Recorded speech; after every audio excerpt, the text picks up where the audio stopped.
Good morning and thank you so much for choosing GBS TV on the 22nd of November 2022. My name is Beatrice Njeri. This is Morning Extra, the show that brings you to date with the happenings across the globe. President William Ruto has jetted to South Korea for a summit meeting with President Yoon Suk Yeol. The summit will be held on Wednesday during Ruto's three-day visit to the country starting Tuesday. He will be the first Kenyan president to visit South Korea in 32 years, and the two sides are expected to discuss economic cooperation, people-to-people exchanges, and development cooperation. The president will explore partnerships in key sectors of the government's economic transformation agenda, including agriculture, energy, infrastructure, and public health, with engagements that will culminate in signing trade agreements between the two nations. Let's get the report.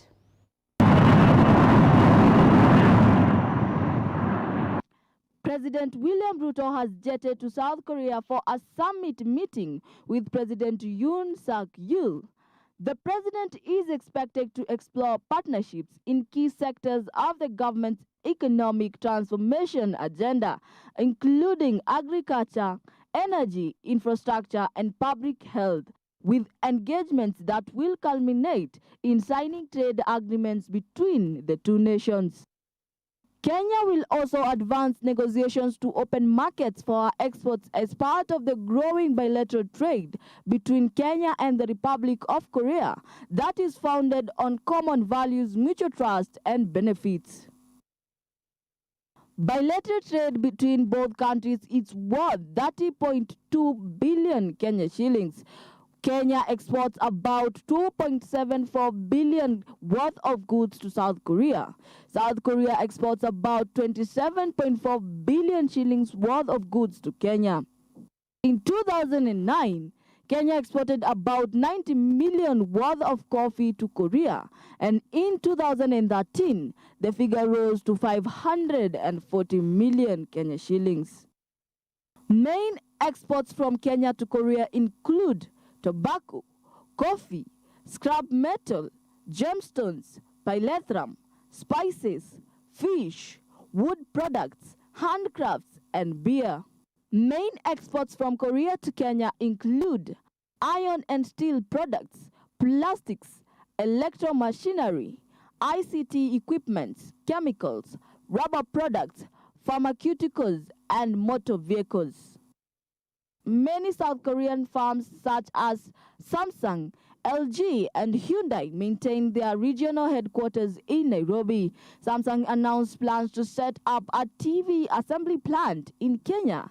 In 2012, Daewoo was awarded a deal worth 119 billion to construct a power plant in Kilifi County. Beatrice Njeri, GBS News. The lifting of the 10-year ban on GMO products in Kenya has elicited a myriad of reactions from Kenyan leaders, with many of them, including those allied to Kenya Kwanza, openly coming up against it. Our very own Mark Anthony brings you the story. Moses Kuria remarks on why the government lifted the ban on GMOs despite the life-threatening risks has elicited reactions from many. In his remarks on Thursday, the CS said that as it stands, Kenyans were staring at death courtesy of a myriad of risks, and there was nothing wrong with adding GMOs on the list of risks. Being in this country, you are a candidate for death. And because there's so many things competing for death, there's nothing wrong with adding GMO to that list. That is why we have deliberately decided to allow GMOs into this country. And the second thing is, until we are satisfied that we have enough maize in this country, our staple food, tomorrow I'm signing a gazette notice to allow for importation of up to 10 million bags of maize. A conversation has since erupted online in response to this, as many legislators are also against the move. Miguna Miguna had termed the move as reckless and questioned the need for the rush to introduce GMO into Kenya by the government. The recently appointed Iala MP Winnie Odinga said that the East African community should speak as one voice on genetically modified food politics. Speaking during an interview on Spice FM, she said the East African region can do its study on GMO foods and come up with its policy that will then have to be adhered to by member states. Azimio One Kenya has also vehemently opposed it, saying that no level of famine in Kenya should allow GMO back into the country. Didmas Baraza, a key ally to the Kenya Kwanza government, has also openly disagreed to the position of his party on importation of GMO. He said that GMO was suited for desert countries and Kenya is not as such. He added that the introduction would only do if Kenya imported its disease diagnosis equipment. Despite all the arguments going on GMO, it is also important to note that there is no scientific evidence linking biotechnology to cancer, but it is fair to say it is still a gray area to many Kenyans. Reporting for GBS TV, I am Mark Anthony. The leaders of Rwanda and Democratic Republic of Congo are meeting on Thursday in Luanda, Angola, for a crucial summit aimed to ease the tensions between the two countries. This comes even after the continued war rising in the Democratic Republic of Congo between the Congolese soldiers and the M23 rebel group. Let's get the report. With the surging war continuing to rise in the Democratic Republic of Congo, leaders Paul Kagame of Rwanda and Felix Tshisekedi of DRC Congo are due in the Angolan capital Luanda on Thursday for a crucial summit to ease tensions between the two countries. The meeting that was scheduled to take place on Monday has been pushed for Thursday at the convenience of the leaders, who are to be hosted by President João Lourenço in his capacity as Africa Union mediator in this conflict. The meeting's main agenda is to search for ways to overcome the crisis between Rwanda and DRC Congo that has been generated by the resurgence of the M23 rebellion group in eastern Congo. The crisis has also caused a lot of displacement of the civilians in the DRC Congo. The leaders from Rwanda and Congo met earlier in July in Angola, where they agreed to resume diplomatic channels for discussing their tensions. Kinshasa has, however, accused Rwanda of arming M23 rebel group, claims that Rwanda has denied vehemently. On their part, Rwanda has accused DRC Congo of arming FDRL rebel group, claiming that this is an aim of targeting Rwanda. Kenya's former President Uhuru Muigai Kenyatta, who is the EAC facilitator of the Nairobi peace process for DRC Congo, will also be in attendance. This comes even as Kenya and the East African Community countries have deployed their military troops to surge the crisis and tension and provide peace through diplomacy. Sete Emmanuel, GBS TV News, Nairobi. Technology service providers of Kenya have launched a marathon in a bid to raise awareness of autism spectrum disorder. The Texport Autism Marathon is scheduled for this Sunday at Nyayo National Stadium and will feature Africa's fastest man, Ferdinand Omanyala, among other notable athletes. Kabila brings you the report. Technology service providers of Kenya, TESPOC, have launched a marathon in a bid to raise awareness about autism spectrum disorder. While addressing the press today at Serena Hotel, the TESPOC CEO, Fiona Asonga, said that the TESPOC Autism Marathon is scheduled to take place this Sunday on 27th of November from 1 p.m. at Nyayo Stadium, and Ferdinand Omanyala, Africa's fastest man, is expected to attend. And so while we're doing all this, well, it came to our attention that there isn't enough information on autism in the country. In 2013, a parent-driven organization tried to get data, and they were able to identify that 1 in every 25 children in our community in Kenya is autistic in one way or another. And basically, they fall within the autism spectrum because it's a broad spectrum that affects different people differently and at different levels. So TESPOC has come together with its partners, and we are hoping that we can support the Ministry of Health, the Ministry of Education, and see how we can ensure these children are able to get into the public schooling system. So first of all, to do that, we need to accept them, we need to understand them, and we need to show love. And that is why we are having this marathon under the theme of accept, understand, and love. Speaking on behalf of the Kenya Police Service, Officers Kagwe and the Langata OCPD, Madam Monica Kimani, who are also present in the media briefing, said that several roads, including Uhuru Highway, Lusaka Road, and part of Mombasa Road, on the day of event, and they are planning to deploy 500 policemen to handle any inconveniences that will be caused. Further provided alternatives for the areas affected. Town for some time. So the first thing I want to do, the organizers make sure that you are within the time frame, that you want us to lock the road from this time to this time, and tuanze mapema. Tuko pamoja? Okay. The roads that are going to be affected, there is a way out. One, vehicles from Westland, they use the Muru Road, Muranga, town and back. Those vehicles that are going to Mombasa, they have an option of using expressway if they are allowed to use expressway. Vehicles are from Mombasa and want to go through Uhuru Highway, they will not access it. They use Likoni Road and they can use Eastern Bypass. The vehicles from Gong, Logai, Southern Bypass, or Langata Road, Link Road, Westland, we have enough officers to make sure that we are guiding those traffics. According to Autism Society of Kenya, ASK, a parent-driven organization established in 2013, 1 out of 25 children is believed to be autistic, which is higher than the global average. That is 1 in 160 children according to the 2018 statistics by the World Health Organization. However, as per now, there is no official data on autism prevalence by the Kenyan government. The Cabinet Secretary for Information, Communication and Digital Economy, Eliud Walo, noted that the government will initiate a major irrigation project in Yala Swamp in Siaya County so as to boost food security in the region. Let's get more on the same. To serve all Kenyans indiscriminately, irrespective of the voting patterns in the last elections.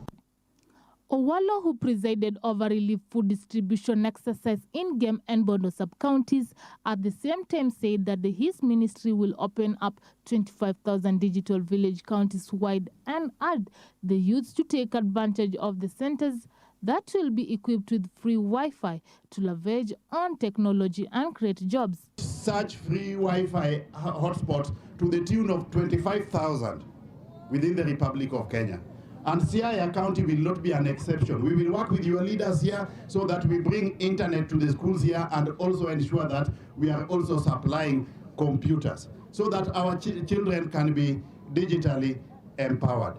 He said that apart from irrigation, the government further plans to put up fish processing plants along Lake Victoria beaches to create jobs for the fishermen in Kisumu. That is just but the beginning. We are going to implement all the economic projects that we identified in the economic charters county by county.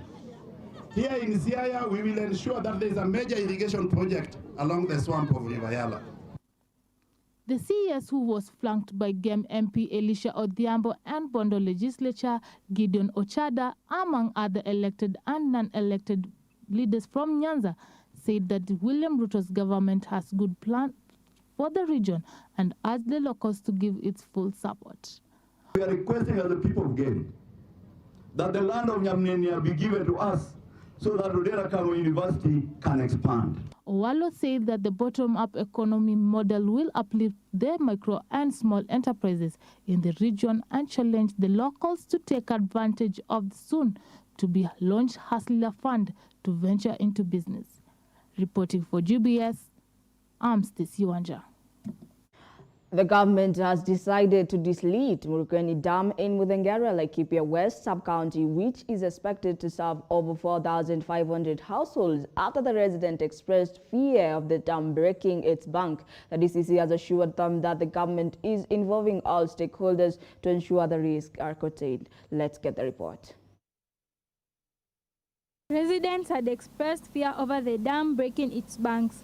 But this must have been cooled down after the Deputy County Commissioner, Ndambuki Muthike, while visiting the area, assured them that the government was involving all stakeholders to ensure the risks were contained. Walikuwa at first walikuwa wamekasirika, lakini tukaongea nao, we were able to cool them down.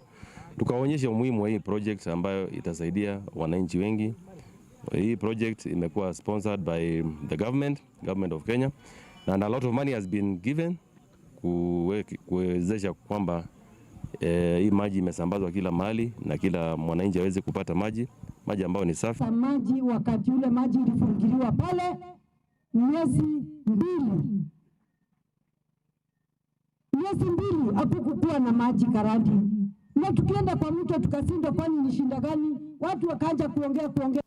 The cries of the residents called the attention of the Kenya National Commission on Human Rights Crusaders, who said that they had already written to the Central Rift Water Works Agency calling for immediate action, noting that the rights of the residents had been overlooked. And therefore we reached out to the various duty bearers who were involved, the Deputy County Commissioner's Office in Nyahururu, the NEMA office in Laikipia, the Water Resource Authority, and even the Sub-County Administrator. And we urged that all those loopholes that were glaring, that children cannot cross, or the community, the mobility of the community was at stake. And therefore we urged that the project be stopped temporarily to address those social impacts of the project. The dam serves the residents of Karandi, Tandare, Kiangu areas of Laikipia County and some parts of Baringo County. Frida Omondi, GBS TV. Msili Mulingwa from Mwingi East Sub-County has been arrested for brutally attacking 3 of his family members, killing his 3-year-old nephew mercilessly. It is said that the suspect has been unwell for the last 10 years. Let's watch.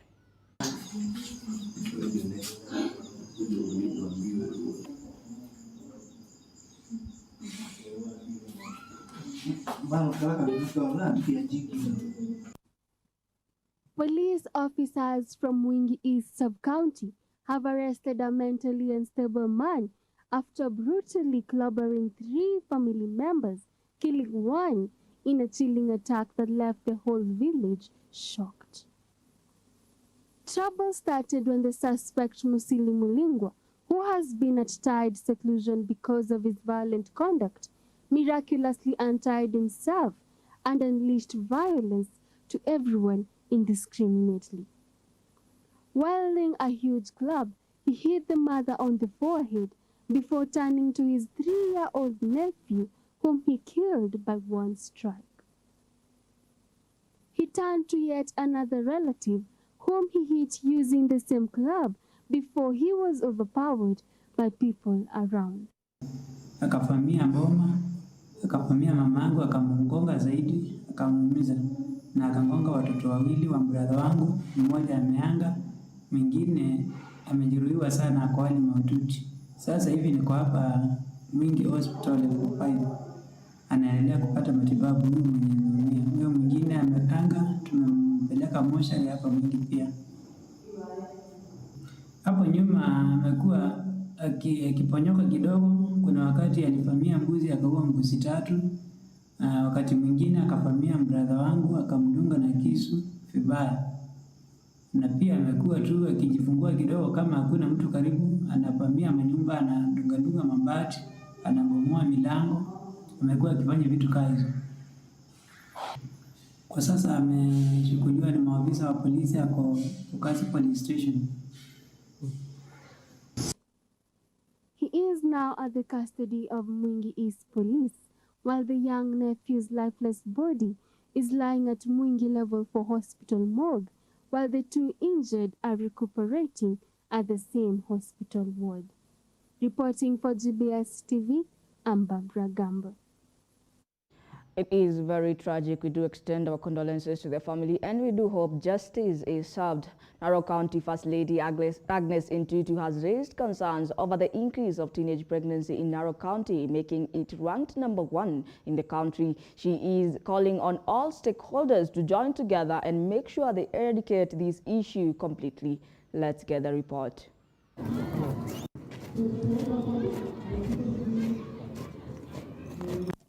Speaking during graduation ceremony in Narok County Academy, the First Lady says it's a big shame to see Narok County has 741 schoolgirls being impregnated and calls these parents and stakeholders to help her to bring this issue down, and these cases are raising due to poor parental care, as most parents are left their responsibilities to teachers, and its same parents take the responsibility for these cases to go down. Narok County is the leading in teenage pregnancies. Na mimi kama First Lady wa Narok County nimesema nitakimbia na ninataka wasasi munisaidie na wengine wote. Teenage pregnancy should come down but not up. Sikie Narok County saa hii watoto wale wanakalia mtihani darasa la 8 na la 6 na la kidato cha 4. Tunaambiwa wasichana saa hizi wako na mimba ni 741. She said it's sad to see one school has 21 girls who are pregnant and other one in Narok West has 15 girls, and this shows Narok is heading in the wrong direction, and it's time to protect girl child for a better future of this county. And as you go home for holidays with your children, kindly take care of those children for us. The way you got them, get them back to us as they are or even better. His sentiment was echoed by School Director Elizabeth Nokoa, who urged all parents to take care of their children during this long holiday for 2 months for them to come back to continue with their studies without being impregnated, for them to have a good future after they complete their studies. Tutakuja kubadilisha standard ya elimu. Mimi ningependa kushukuru waziri hapa. Wameingia mwezi mbili, wameanza kusambaza kila ward 10 million ya basari. County education iko chini. Waziri, you have to pull up your socks. I know you have a very supportive political leadership, na tutasaidiana kabisa, na tunashukuru.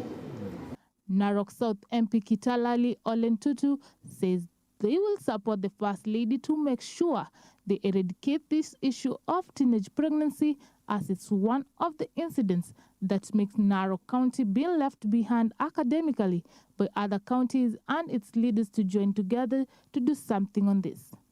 Reporting for GBS News, I'm Stacey Wanja.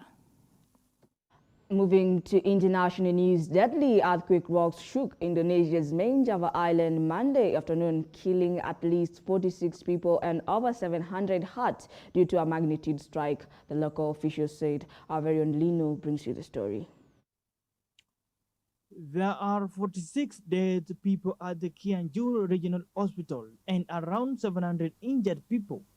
Many were hurt because they were hit by collapsed buildings. National Disaster Mitigation Agency Chief Suharyanto said the U.S. Geological Survey said a 7.6 magnitude earthquake struck West Java in Indonesia at 1:21 p.m. local time. It was centered in the Cianjur region at a depth of 10 kilometers, about 47 miles southeast of the capital city of Jakarta. Hundreds of homes were damaged, including boarding school, a hospital, and several government buildings. Several landslides were also reported around the epicenter. Information was being collected around the extent of casualties and damage, the disasters agency said in a statement. Injured residents were rushed to the hospital and were also seen receiving medical treatment in parking lots, according to initial photographs from the region. The earthquake was felt strongly in the Greater Jakarta area. Skyscrapers in the capital swayed and some were evacuated. Reporting for GBS TV, I am Lino Lunjok. Moving to the sports, a day began with real excitement with the opening ceremony, but Qatar's dream was turned into a nightmare as they become the first host in competition's history to lose their opening game. Meanwhile, threat to France team continues to hint as most superstars are going to miss. This is, of course, in accordance with the ongoing FIFA tournament in Qatar. Let's watch. The long-awaited World Cup began yesterday with the host Qatar conceding 2 goals to Ecuador. Qatar became the first ever nation to lose a FIFA World Cup opener as they were convincingly outplayed on their way to a 2-0 defeat against Ecuador. लीजिए एनर वेलेंसिया का नाम फिर दर्ज कर दीजिए score sheet पे कप्तान के नाम 2 गोल आज 31 मिनट में हैट्रिक मार चुके हैं यहाँ पे Valencia leading from the front captains performance देते हुए एनर वेलेंसिया एक बार फिर बॉटम कॉर्नर ढूंढते हुए इस बार लेफ्ट बॉटम कॉर्नर ढूंढते हुए French coach Didier Deschamps suffers another loss in his squad as forward Karim Benzema succumbs a knee injury on the training. This has become a tragedy and a threat to the French national team as they face opponents without the likes of Paulo Pogba, N'Golo Kante, Christian Nkunku and Karim Benzema.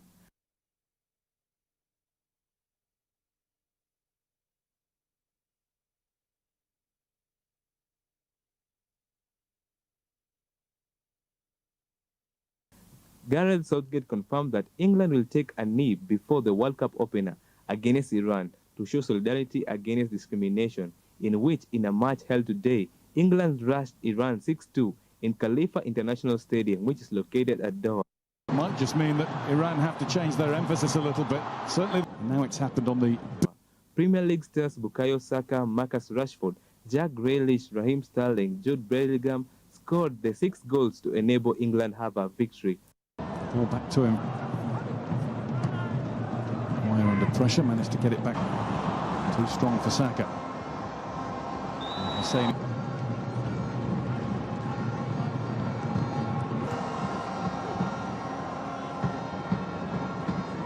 In from Shaw, he's looking for Maguire. Who gets it down to Saka!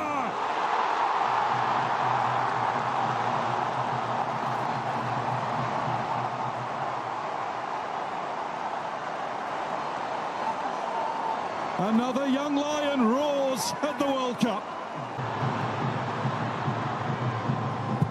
Looking for Sterling! 1, 2, 3 and easy for England. GBS News, Eric Moura. Closed after defecting from North Korea, Jang Jung-hyuk was traumatized and struggled to adjust to life in the South. He turned to martial arts as a way to cope. And after 4 years, he has won a South Korean kickboxing title. Let's watch. He spoke from begging to fight champion and how his life experiences have given him confidence in the ring. After defecting from North Korea, Jang Jung-hyuk was traumatized and struggled to adjust to life in the South. He turned to martial art as a way to cope, and after 4 years, he has won a South Korean kicking box title. Jang has spoken about his journey from begging on the street of North Korea to becoming a fight champion, and how his life experiences have given him confidence in the ring.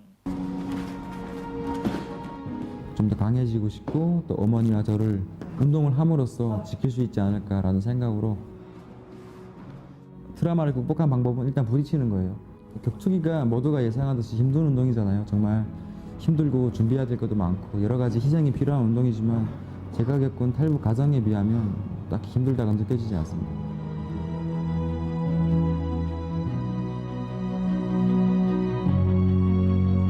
제 살아온 삶이 자신감을 주는 것 같아요. 제 동기들이나 제 선배 후배들과 비교하면 좀 빠른 편이긴 한 것 같습니다. 시력적인 부분을 떠나서 정신적인 부분도 중요하다고 생각합니다. 제 자신의 한계를 계속 도전하면서 탈북민들 중에 또 운동에 관심 있는 친구들한테도 동기부여도 주고 싶고. Thank you very much, Lino, for that very informative, detailed report. And of course, that marks the end of the News Extra. Now we are heading to the newspaper reviews, but first we are going to take a short break. We will be back with the Standard, Daily Nation, and the Stars. Let's take a quick break. We'll be right back.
Welcome back again. You are still watching Morning Extra, and this segment will bring you up to date with the latest by taking us through the news headlines today.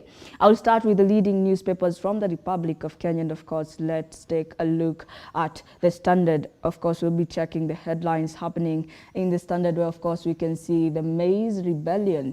MPs from Lift are up in arms. Government intention to import maize, saying the move will hurt the constructs who are harvesting their crop at the moment. Demands an apology from Trade CS over GMO remarks. Of course, this is about the genetically modified organisms, where we can see, of course, this is, of course, a case that has happened over the years that comes up. And of course, this year we do hope it's something different. Of course, we can see also the church as well through Anthony Muheria, who is saying the Kenyan deserve an apology. We shouldn't involve serious matters like GMOs, food security, and farmers. And of course, we can see they are also against the mood as well. And of course, we can see Moses Kuria, who is also saying we will not buy maize directly or directly other than for strategic. Of course, we can see as well on other headlines on the Standard, where Winnie promises to champion, of course, at the EALA report as well. And of course, we can see Muga Wirimo, a danger to society, dragged women. Of course, a quack. This is a quack doctor sentenced to 32 years for operating illegal clinic ministering drugs to women. And through, of course, also rape. He's also accused of rape as well. Of course, this, of course, even after he pled that he has learned his lesson, this is the sentence he got, of course, unless, of course, he appeals. And of course, we can see of loose tongues lessons for Ruto's royalist. And of course, that is on other news as well. And also on other headlines, we can see moderate bread commissions. And on the Daily Nations, we can see the Ruto plots to take full control of Parliament, having 1 over 2 of the top 12 independent lawmakers. Kenya Kwanza strategies see the President William Ruto collision an easy time in passing key legislation, support his agenda, as well as powers to approve or reject changes of the Constitution. And of course, over there we can see danger to all. This one is 29 years in jail, of course, where we have also seen a controversy of the same that says 32 years. This is also the man who tried also to allegedly say that he's a changed man. Of course, we can see also on the genetically modified organism facts and beyond the politics. Are GMOs safe to eat? Of course, there are allegations that the GMOs causes cancer, but of course, we will get to look at that. And then also we can see the 2022 FIFA World Cup, of course, which has also recently begun. Senegal fall into Dutch appointments in Qatar. Senegalese forward to cooperate for fights for the ball. Netherlands defender Daley Blind during the group a match of the 2022 FIFA World Cup. Of course, we are continuing to watch as the ongoing tournament, and having 1 over to the 12 independent lawmakers Kenya Kwanza. This is also about the Kenya Kwanza as well, and we can see on the Star making headlines, Baby Pendo, new evidence implicating top cops emerges. This is also about where the 7 cops were allegedly found to be linked to the Pendo's murder. This, of course, happened in the year 2017, where Baby Pendo was allegedly killed in Kisumu County by police officers. And of course, we can see on other headlines where Gachagua spirited efforts to dislodge Uhuru at Mount Kenya political kingpin. And then we can see Gachagua started an aggressive campaign to discourage retained President Uhuru Kenyatta as the Mount Kenya political kingpin. In recent weeks, vote-rich region meeting the wooing Uhuru troops' efforts to feed by Uhuru's departure. Of course, they're so on the same on Montserrat, but of course, this is also of the ongoing tournament. Standing tall, proud, dangerous, gone to the next minute. Of course, it says that 1 out of 10 buildings are at the risk of crumbling down. Of course, the government is helping to look at that as well.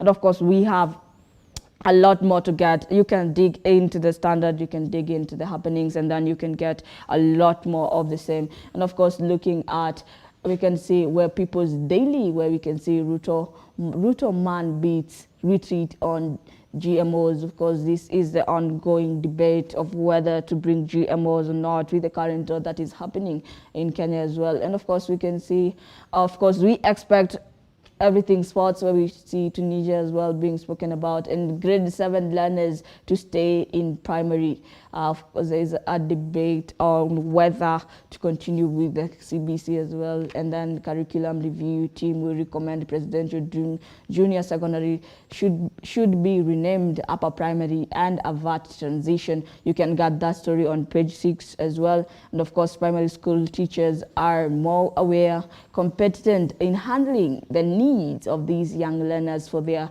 counterparts in secondary schools. And then, of course, not so merry at Christmas. Families expected to spend 17 pieces less festive this season. Of course, this of course is the ongoing season that is happening. And then another headline is Warden adopted baby rhino after love at first sight. Of course, so many people having a love for wildlife. And of course, you can also dig in and get even more stories when you read the gazettes as well. And of course, thank you very much for taking us. And this is a very interesting part of the financial standard and not so Merry Christmas. This is, of course, faced unprecedented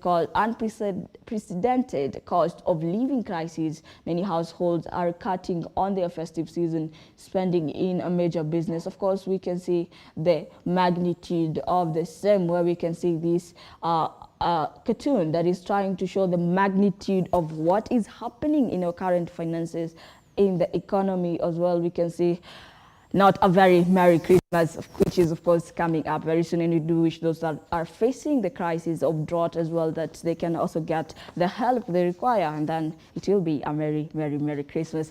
And of course, thank you very much for joining us, and of course going through with me these reviews, and you can get even more on the same if you get a chance to read the newspapers as well. Thank you very much for keeping it here at Morning Extra. I have been with you, Beatrice Njeri, and of course do make sure to have a good day. See you next time.